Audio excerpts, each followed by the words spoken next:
Au tribunal, mon ex a regardé le juge et a dit « Elle est instable. Elle ment à notre fille.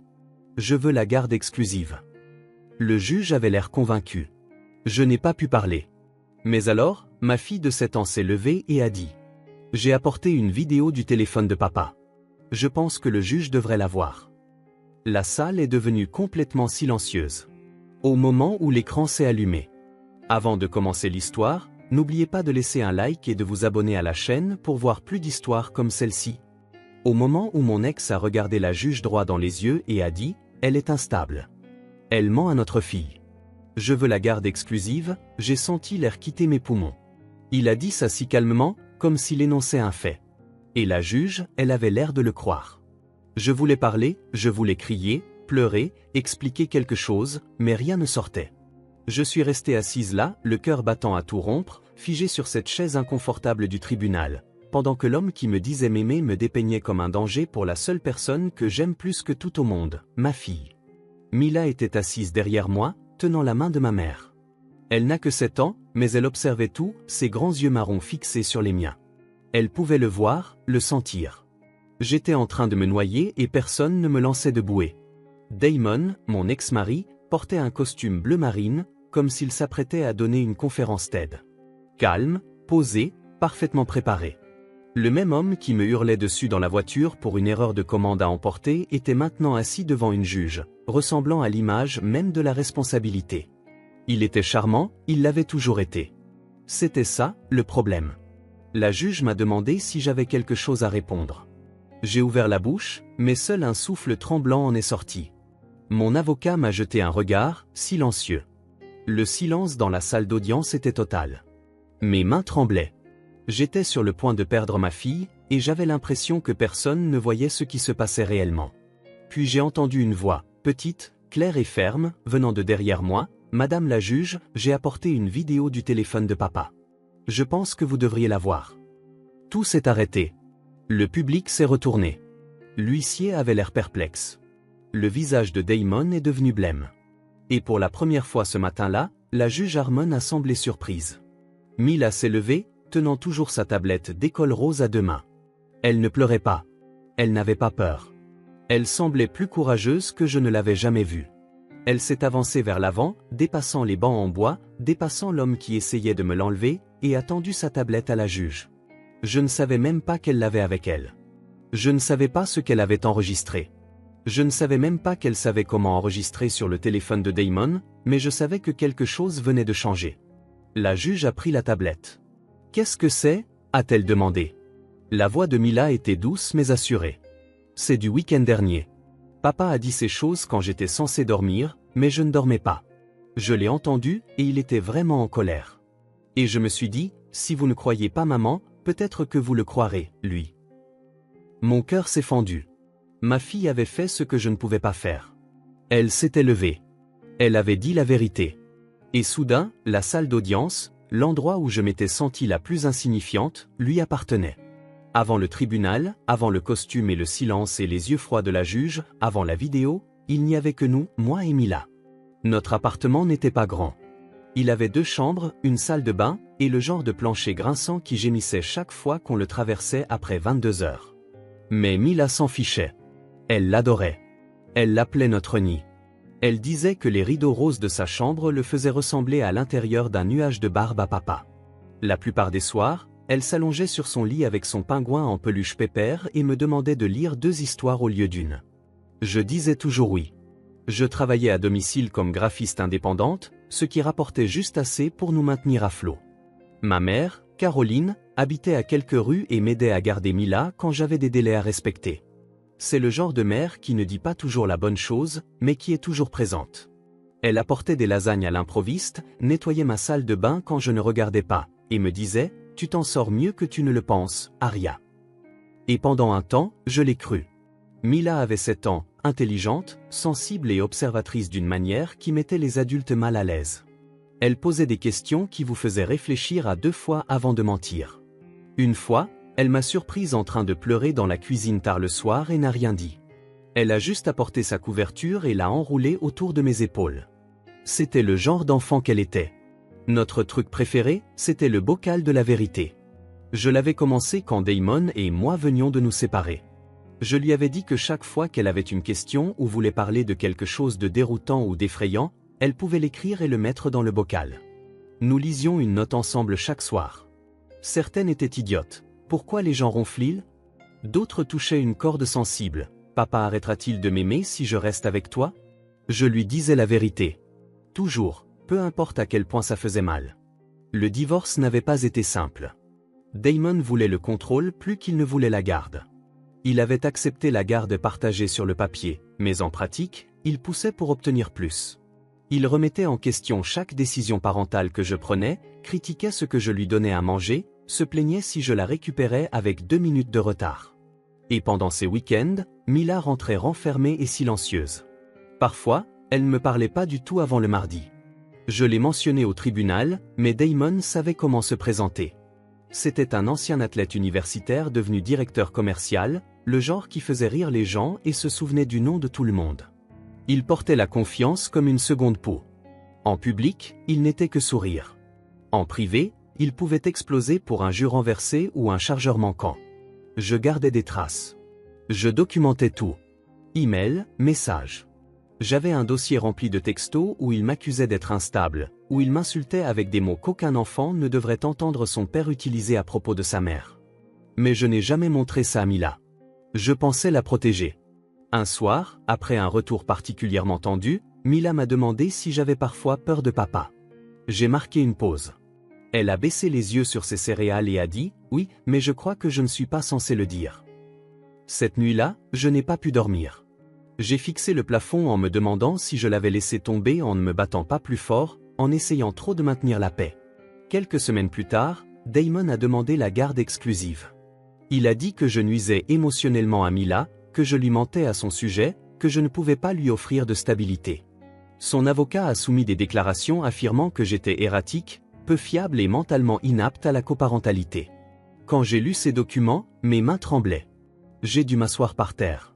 Caroline s'est assise à côté de moi, m'a tenu le poignet et a dit « Tu as la vérité. C'est suffisant. » Je voulais la croire, mais au tribunal, la vérité n'est pas bruyante. Elle est enfouie sous les preuves et tordue par la stratégie. L'avocat de Damon a brossé le portrait d'une femme en train de s'effondrer. Mon avocat m'a dit de ne pas montrer mes émotions, de ne pas parler sauf si on me le demandait, de ne pas interrompre. Mais à l'intérieur, je hurlais. Mila a tout vu. Chaque larme que j'essayais de cacher. Chaque fois que je chuchotais, tout va bien se passer, même quand je n'en étais pas sûr. Je ne savais pas qu'elle observait d'aussi près. Je ne savais pas qu'elle écoutait. Je ne savais pas qu'elle préparait quoi que ce soit. Elle n'avait que 7 ans. Mais d'une manière ou d'une autre, elle comprenait ce qu'aucun de nous n'avait dit à voix haute. Elle savait que la vérité comptait, et elle savait que le tribunal avait besoin de la voir par lui-même. L'audience pour la garde était fixée à un lundi matin. J'ai à peine dormi la nuit précédente. Mila s'était endormie en serrant Pépère, son pingouin en peluche, et je suis restée assise près de son lit jusqu'à l'aube, juste à la regarder. Ma poitrine était lourde, comme si quelque chose appuyait dessus. Je savais que ce n'était pas juste une affaire juridique. C'était un combat pour sa vie telle qu'elle la connaissait. Pour la seule chose dans laquelle j'avais investi chaque parcelle de moi-même pour la protéger. Ce matin-là, ma mère est venue avec nous. Elle portait son foulard d'église, celui en soie qu'elle ne sortait que lorsqu'elle avait besoin de courage. Je pense qu'elle savait qu'il ne m'en restait plus beaucoup. Mila portait une robe bleue avec des tournesols et avait mis sa tablette d'école dans son sac à dos comme d'habitude. Elle n'a pas dit grand-chose dans la voiture. Elle regardait juste par la fenêtre en fredonnant un air que je ne reconnaissais pas. Quand nous sommes entrés dans le palais de justice, Damon était déjà là. Il portait le même costume bleu marine que lors de notre dîner de répétition de mariage. Seulement cette fois, il n'y avait aucune chaleur derrière son sourire, juste du calcul. Son avocat se tenait à côté de lui, un presse-papier à la main, parfaitement soigné, parlant à voix basse d'un ton qui semblait répéter. Damon s'est tourné et m'a regardé, puis Mila. Il a souri et a fait un signe de la main comme si de rien n'était. Mila n'a pas répondu à son signe. La salle d'audience ressemblait à une scène. Tout était poli et froid. Mon nom était sur la liste, celui de Damon aussi. Mais la personne jugée n'était pas seulement moi. C'était la version de moi qu'il avait créée sur papier. Quand la juge Harmon est entrée, la pièce est tombée dans une tension silencieuse. Elle était grande, d'âge moyen, et ne perdait pas de temps. Elle a regardé directement l'avocat de Damon et a dit « Vous pouvez commencer ». Son avocat a commencé à peindre le tableau immédiatement. Il a décrit Damon comme un père stable. Il a mentionné son emploi stable, sa maison propre, ses efforts pour protéger Mila de l'imprévisibilité émotionnelle d'Aria. Il a présenté des textos échangés entre Damon et moi, complètement sortis de leur contexte. Dans l'un, je disais à Damon que j'étais dépassé et épuisé. Il a présenté cela comme une preuve d'instabilité mentale. Dans un autre, je lui demandais de ne pas élever la voix près de moi, cela a été tordu en une affirmation selon laquelle j'étais contrôlante et manipulatrice. Je suis restée assise là pendant que la personne avec qui j'avais partagé ma vie transformait tout ce que j'avais jamais dit en munitions. Damon a ajouté sa propre voix quand on le lui a demandé. « Elle ne va pas bien », a-t-il dit, calme et posé. Elle dit à notre fille que je suis le méchant. Elle l'embrouille. Elle fait en sorte que Mila ait peur de moi. Je ne veux pas la lui enlever par dépit. Je fais ça pour la protéger. La protéger. Ce mot m'a frappé comme une gifle. La juge Harmon m'a regardé. Mademoiselle Lennox, avez-vous une réponse? J'ai ouvert la bouche, mais rien n'est sorti. Les mots étaient dans ma poitrine, martelant pour être libérés, mais ma voix m'a trahi. Mon cœur s'est emballé. Ma langue semblait lourde. Tout ce que je pouvais faire, c'était regarder Mila, assise derrière moi, ses petites jambes se balançant du banc. Elle m'a lancé un regard que je n'oublierai jamais, inquiète, mais pas effrayée. Mon avocat s'est raclé la gorge et a offert une faible réponse sur ma résilience émotionnelle et sur le fait que le sentiment d'être dépassé est une partie naturelle de la parentalité solo. Ce n'était pas suffisant. Cela n'effleurait même pas la surface de ce qui se passait réellement. Personne n'a mentionné la fois où Damon m'a insulté au téléphone alors que Mila était dans la pièce. Personne n'a demandé pourquoi Mila avait recommencé à faire pipi au lit après ses week-ends chez lui. Rien de tout cela n'a trouvé sa place dans leur version de l'histoire. La juge a hoché légèrement la tête, griffonnant des notes. Et puis Damon s'est levé à nouveau et a dit « Madame la juge, je veux la garde exclusive. Je crois que ma fille subit un préjudice émotionnel et je ne pense plus que la garde partagée soit dans son meilleur intérêt. » J'ai senti les murs se refermer, ma respiration se raccourcir, mes mains serraient les accoudoirs de ma chaise. J'ai de nouveau regardé Mila, incertaine de la façon dont je pourrais la protéger de ce qui se déroulait juste devant elle. C'est alors que Mila a lâché la main de ma mère, s'est levée et s'est avancée. Elle n'a pas demandé la permission. Elle n'a pas hésité. « Madame la juge, dit-elle, j'ai apporté une vidéo du téléphone de papa. Je pense que vous devriez la voir. » La pièce est devenue silencieuse. Le visage de Damon est devenu inexpressif. Ma mère a eu un hoquet de surprise. Je me suis retourné sur mon siège, les yeux écarquillés. Mila se tenait là, tenant sa tablette d'école, les épaules droites, la voix ferme. La juge Harmon l'a regardée. « Excusez-moi » Mila a levé un peu plus haut la tablette. « C'est du week-end dernier. Il ne savait pas que j'étais réveillée, mais je l'étais. J'ai entendu ce qu'il a dit et j'ai pensé que ça pourrait être important. » Personne n'a parlé. Ni Damon, ni son avocat, ni la juge. Et pour la première fois depuis le début de l'audience, j'ai senti quelque chose basculer. Mila avait apporté plus qu'une vidéo, elle avait apporté la vérité dans la pièce, et tout le monde l'a senti. Mila se tenait au centre de la salle d'audience, tenant sa tablette comme un bouclier. Sa robe à tournesol semblait une taille trop petite, l'ourlet effleurant ses genoux, mais elle ne gigotait pas. Elle ne cherchait pas de réconfort du regard derrière elle. Elle se tenait seule, face à la juge. « J'ai apporté une vidéo du téléphone de papa », répéta-t-elle. « Je pense que vous devriez la voir. » La juge Harmon a jeté un coup d'œil à l'huissier. « Apportez-la ici », dit-elle. Mila a fait les quelques pas nécessaires et a remis l'appareil à l'huissier, qui l'a ensuite donné à la juge. Le silence s'étendit dans la pièce comme une corde raide. La mâchoire de Damon était serrée, ses lèvres pincées en une ligne fine et illisible. Son avocat regardait de lui à la tablette, puis de nouveau à lui. Aucun d'eux ne bougeait. La juge a tourné l'écran vers elle et a appuyé sur le bouton de lecture. Pendant un instant, il n'y eut rien, juste le son d'un bruit ambiant, le genre de bourdonnement lointain qu'on entend tard la nuit quand le monde extérieur s'est tu. Puis vint sa voix, forte, dure, pas le ton lisse et composé qu'il avait utilisé quelques minutes plus tôt au tribunal. C'était indubitablement Damon. Il criait « Tu te crois si maligne, hein ? Vas-y, essaie de le dire à quelqu'un. Tu verras ce qui se passera. Tu finiras dans un foyer d'accueil, et ne crois pas que ta précieuse mère pourra te sauver. Elle est pathétique. On entendit une chaise racler, une assiette s'écraser.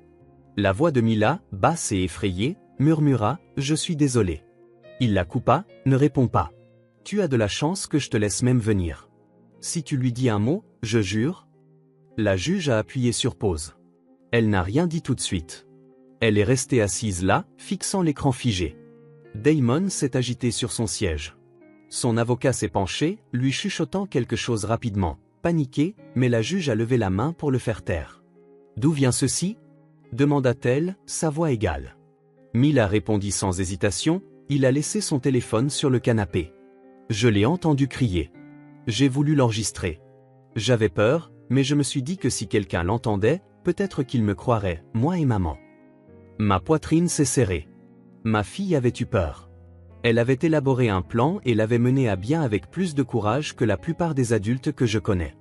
Je voulais courir vers elle, l'enlacer, lui dire qu'elle n'aurait jamais dû avoir à faire tout ça. Mais je suis resté sur mon siège, parce que ce moment lui appartenait.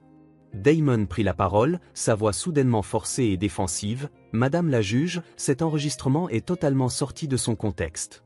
Je la disciplinais. Elle se comportait mal et... »« Assez, » dit la juge. Sa voix n'était pas forte, mais elle a tranché la pièce comme une lame. Damon s'est tu immédiatement. La juge Harmon s'est tournée vers Mila. « Merci d'avoir été courageuse, » dit-elle. « Tu peux retourner à ta place. » Mila a hoché la tête et est retournée s'asseoir. C'est pas plus lent maintenant, le poids du moment commençant à peser sur ses épaules. Ma mère l'a prise sur ses genoux et l'a serrée fort. La juge m'a regardé.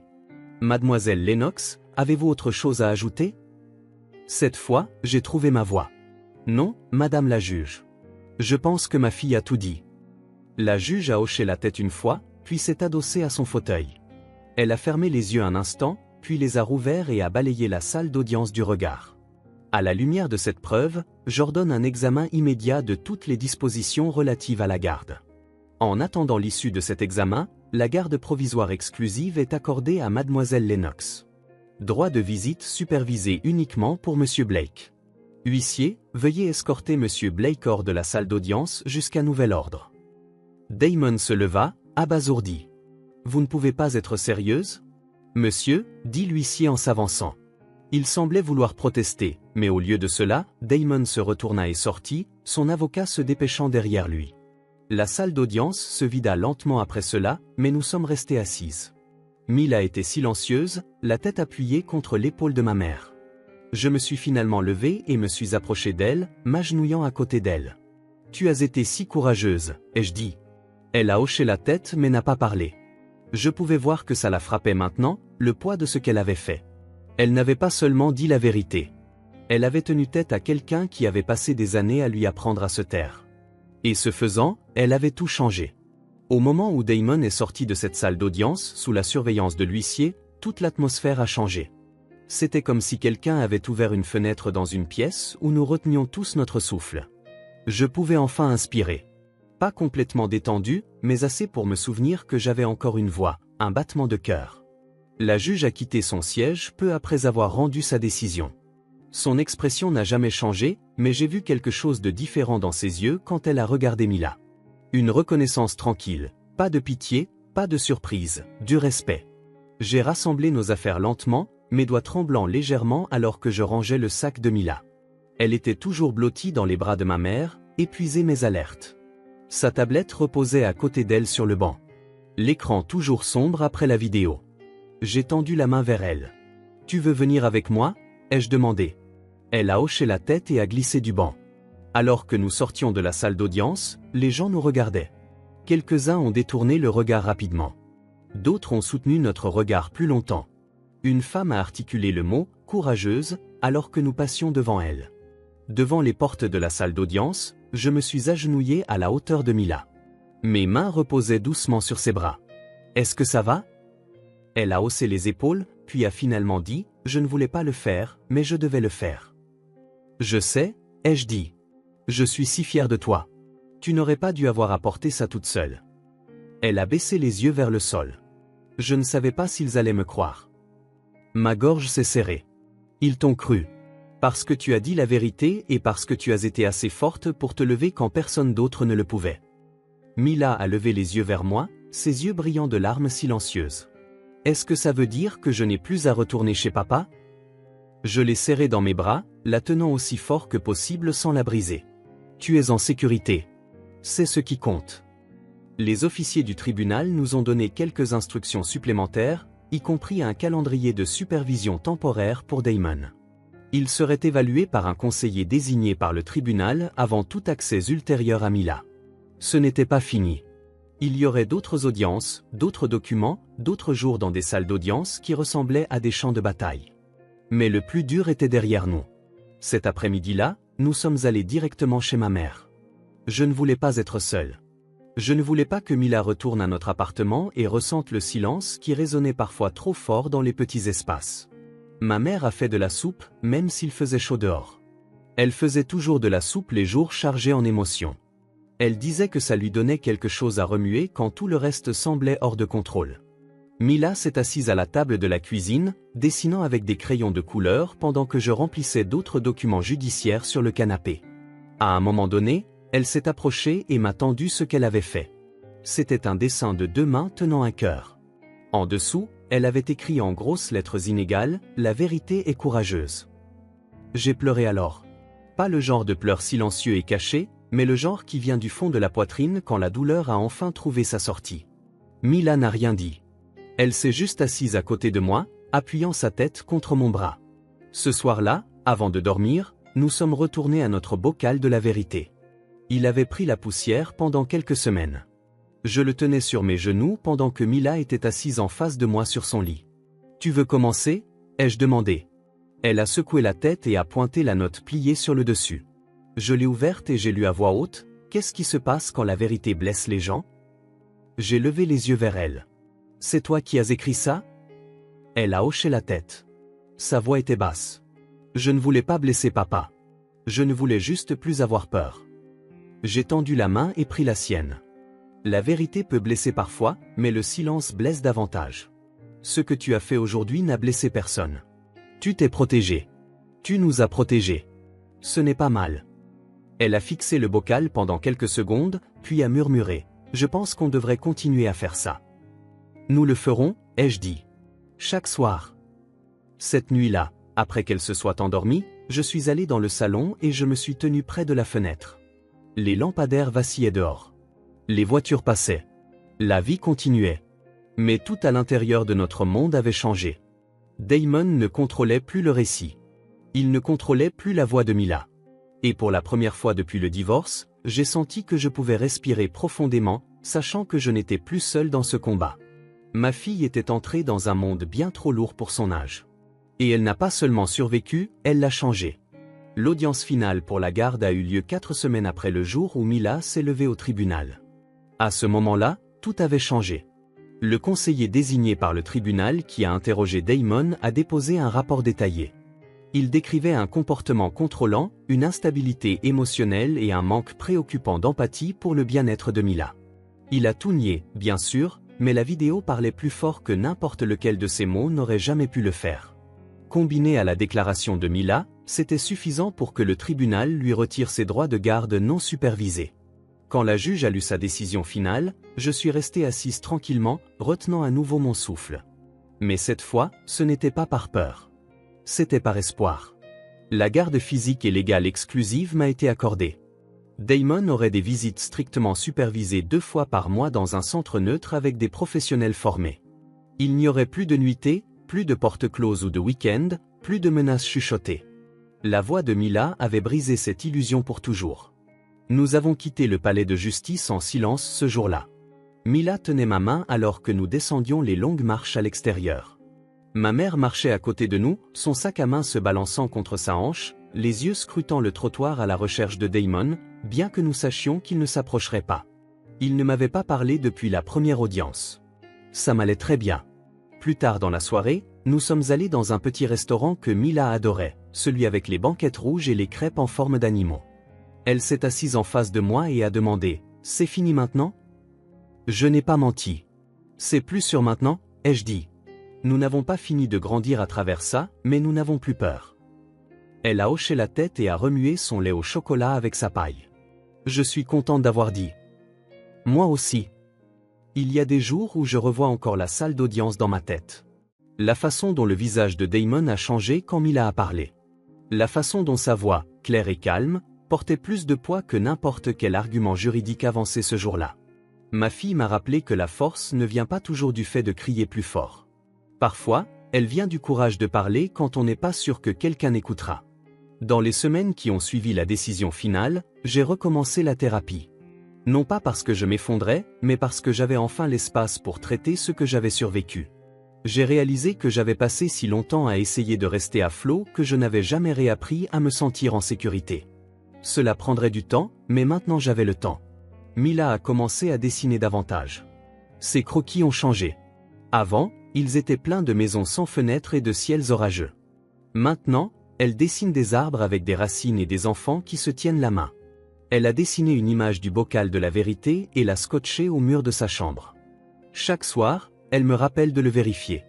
Un soir, j'ai sorti une note qui disait « Est-ce que les gens courageux ont encore peur ?»